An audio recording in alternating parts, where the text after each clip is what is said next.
Assalamualaikum warahmatullahi wabarakatuh. Nama saya Muhammad Dani Jikriansyah, NIM saya 24040069. Pada video kali ini saya ingin menjelaskan materi saya, yaitu yang berjudul mengatasi hambatan komunikasi yang diberikan oleh ibu dosen kami, yaitu yang bernama Ibu Siti Rohma, SPD MPD, pada mata kuliah Interpersonal Skill. Baik, langsung saja ke materinya.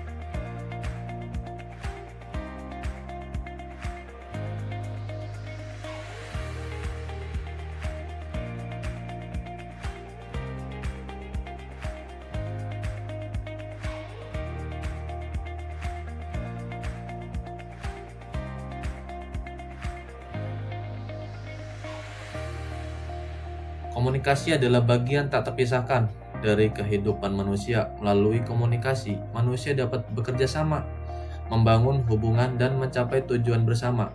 Namun, sering terjadi hambatan yang membuat pesan menjadi salah arti atau gagal diterima. Maka dari itu, kita hindari dari kalimat yang ambigu atau kalimat yang tidak jelas dalam komunikasi dengan lawan bicara kita.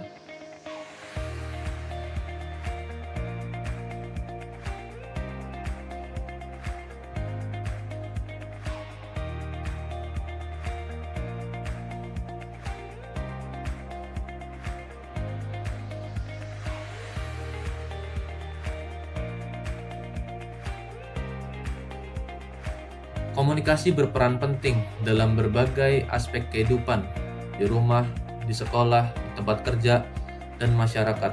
Tanpa komunikasi yang baik, koordinasi itu pasti sangat sulit, hubungan sosial yang renggang, dan keputusan sering disalahpahami. Di sini kita bisa merasakan bagaimana pentingnya sebuah komunikasi dimanapun itu. Maka dari itu dalam berkomunikasi kita harus menggunakan bahasa yang baik, sopan, dan mudah dipahami oleh siapapun.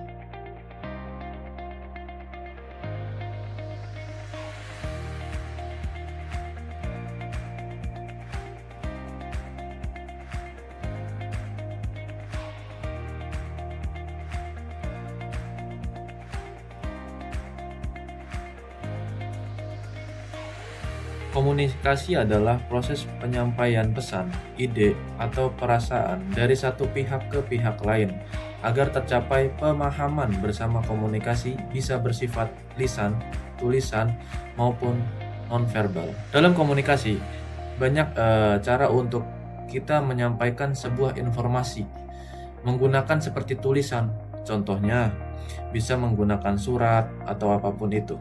Dan biasanya kita sering melakukan pengiriman surat menggunakan media sosial seperti WhatsApp, Telegram, dan lain-lain.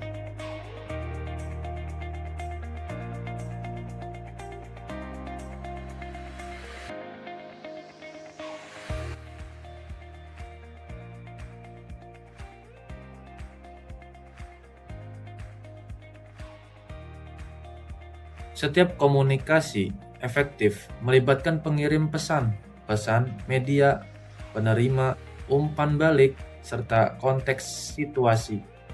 Jika salah satu unsur terganggu, pesan dapat disalahpahami. Ini saya ambil dari contoh konteks situasi ya.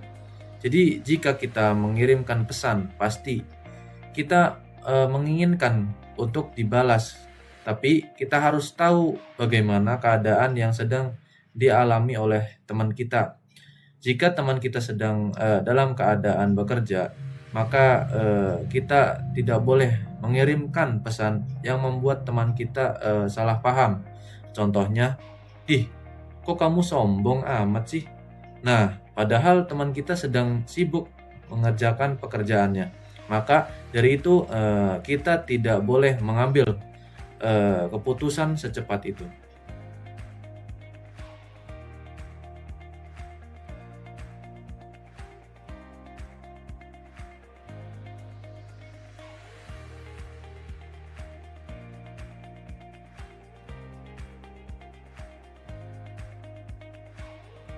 Hambatan komunikasi adalah segala sesuatu yang mengganggu penyampaian dan penerimaan pesan, sehingga tujuan komunikasi tidak tercapai.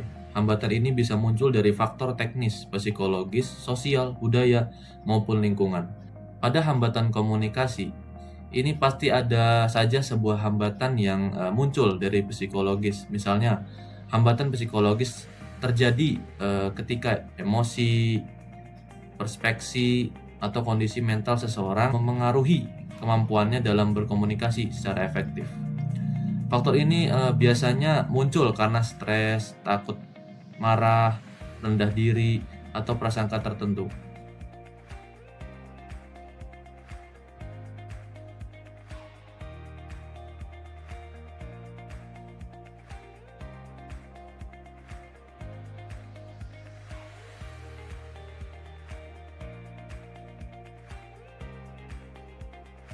Hambatan fisik muncul akibat suara bising, jarak jauh, atau gangguan alat komunikasi. Hambatan teknis terjadi karena kerusakan jaringan saat berkomunikasi melalui daring. Nah, ini biasanya yang terjadi ketika kita berkomunikasi dengan cara daring, seperti menelpon atau apapun itu. Yang dimana suara yang kita keluarkan itu tidak jelas, dikarenakan ada gangguan terhadap jaringan. Maka dari itu, supaya ini tidak terjadi, maka gunakan untuk mengirim pesan melalui ketikan saja supaya lebih jelas.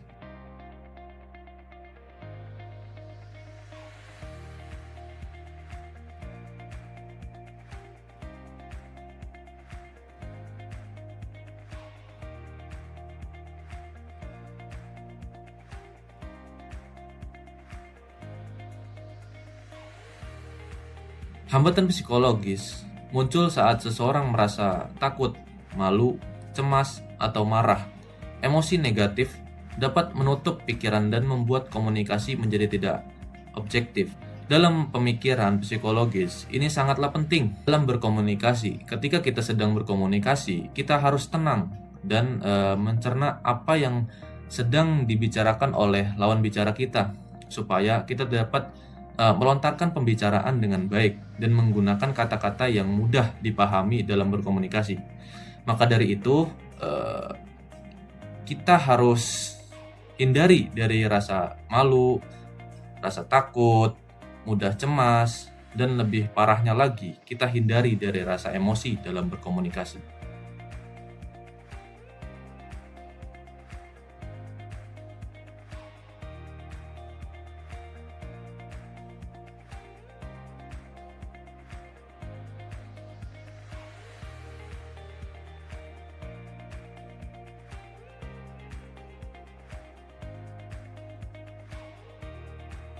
Perbedaan bahasa, dialek, atau penggunaan istilah dalam tidak familiar dapat menghambat komunikasi.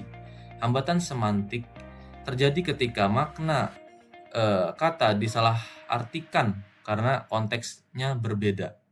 Dalam berkomunikasi, kendala bahasa sangatlah krusial karena kita tidak tahu apa arti atau makna dari kalimat yang dibicarakan oleh lawan bicara kita. Dalam konteks budaya, kita tidak boleh menjudge dari nada bicara dari lawan bicara kita. Seperti contohnya, kok orang ini nada bicaranya keras sekali. Nah, maka kita semua harus tahu bahwasannya dia berasal dari daerah yaitu Minang. Maka dari itu kita tidak boleh langsung menilai seseorang yang seperti itu. Perkenalkan diri, nama saya M. Firmansyah sebagai presentator.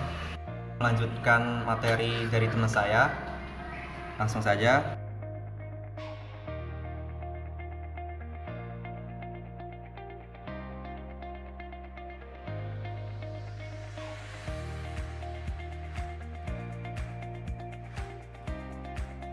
Mengatasi hambatan komunikasi. Gunakan bahasa yang jelas dan sederhana. Ciptakan suasana nyaman agar lawan bicara merasa dihargai. Dengarkan dengan aktif dan berikan umpan balik agar komunikasi dua arah. Jadi, dalam berkomunikasi kita harus mendengarkan dengan efektif dan juga kita harus memberikan informasi dengan jelas supaya lawan bicara kita dapat memberikan umpan balik kepada kita dengan baik dan mudah dipahami.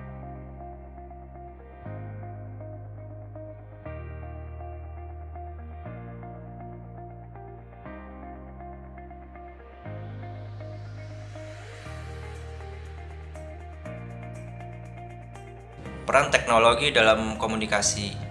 Teknologi seperti email, pesan instan, dan video conference membantu mempercepat pertukaran informasi. Namun, penggunanya harus disertai etika dan kejelasan pesan. Dalam berkomunikasi, apalagi menggunakan sosial media, kita harus menggunakan bahasa yang dapat mudah dimengerti dan juga kita mengelola kata dengan bijak supaya tidak terjadinya konflik antar individu.